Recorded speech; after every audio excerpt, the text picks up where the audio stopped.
Hey guys, my name's Hank Skolnick. I'm going to be talking about Musto&McGann article, Strike a Pose, the Femininity Effect in Collegiate Women's Sport. And so this is pretty important looking at kind of like the modern view. And they do their studies of current athletes. This was in 2010 when they took their studies um, and looking at how women are kind of perceived in the world of sport. And thankfully to Title IX, females have had the freedom and access of athletics of multiple different types of sports and a good amount of numbers at the collegiate level. And so it makes it a good place to study how women are perceived. And so obviously we have to look at the problem and the gender in sports that we see today. They talk about in the article, they talk about the hierarchy and the gender order. And so obviously the gender order and the hierarchy go together in terms of men and women, but also they touched on women amongst other women and some of the difficulties, whether it's racial or as we'll touch on the base of the study, their hair, like the shortness of the hair, their masculinity or their sexuality. Um, we kind of see how those have even caused barriers and problems in certain areas for women either trying to break into a sports field or trying to succeed at that next level. And so this here leads into obviously we the picture behind is Catherine Switzer, and she was part of this Boston Marathon. She was the first female to run for competition. Obviously, it was a huge deal when this picture was one of the many that went viral. The commissioner of the Boston Marathon behind her, literally chasing her down in dress clothes. And so there's a full longer story behind this, but the big story is, women weren't thought that they're physically capable of finishing a marathon, while also they while proving this there were limitations. And so for this race there were 6 women who sat on the finish line because women weren't supposed to compete with men, and so they were sent out 10 minutes earlier for their time to start. And so they sat there for the 10 minutes, waited for the men to start, and then ran with them. While finishing the race, they had the 10 minutes added onto their time, which cost most of them, as you can imagine, their best times and competition times against the men. But the 6 who sat known now for just pushing women's sports in that direction, and it's pretty crazy when you actually think about it. This was only in 1972 that we were kind of viewing women that they can even run a marathon. So Title IX, obviously, but it's great to see how the public funding and how that's kind of changed the equality. But due to most of it having effect in the collegiate realm, we've seen and even high school, but we've seen how that's helped with different fundings and different level of opportunities for women in sport.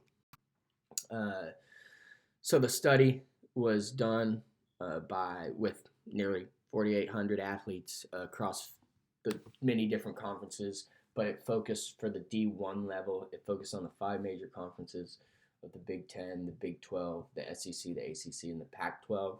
And so these were the largest in terms of money, media, popularity, fans, usually in terms of athletic ability and prowess. And then the 5 conferences were geographically located across the nation in most states. So D3, when looking at that, they picked their sports off location. They randomized the states and picked schools from there just to have it geographically different, and then picked from the major sports of basketball, soccer, volleyball, and softball. And so obviously there's much more women's sports, but these were most available and kind of had like a team aspect you could kind of base it off of in terms of comparative to individual sports that we've seen have obviously they do have gender issues on their own, but the studying of team sports and how women are presented. So they took team shots from the team headshots from the team website and took those and did studies based off their presentations, and so they based it off of what their hair type, how their length, the style, bangs, no bangs, was it an afro, was it a mohawk, was it spiked, was it curled, like all the different aspects. And then they even looked at tattoos, jewelry, makeup, to see kind of how these these girls were presented out into and this was the message that they were showing to the public. They're putting it on the website or having it in their game day flyers and stuff like that. And so you really see kind of how that changes the perspective. And they're even trying to see how it based off of location and seeing how women were perceived by the place they were living or playing or all of that.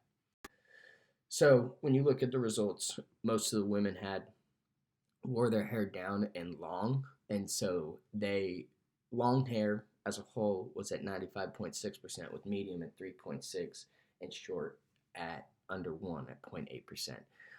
So obviously we see where short and medium hair especially have come with the stigma of masculinity and sexuality, especially of being of a lesbian or having some of those type of characteristics and being associated with that kind of has a bad connotation for women's in the sport field, or basing that or trying to be an athlete and in the community, whether they are or not.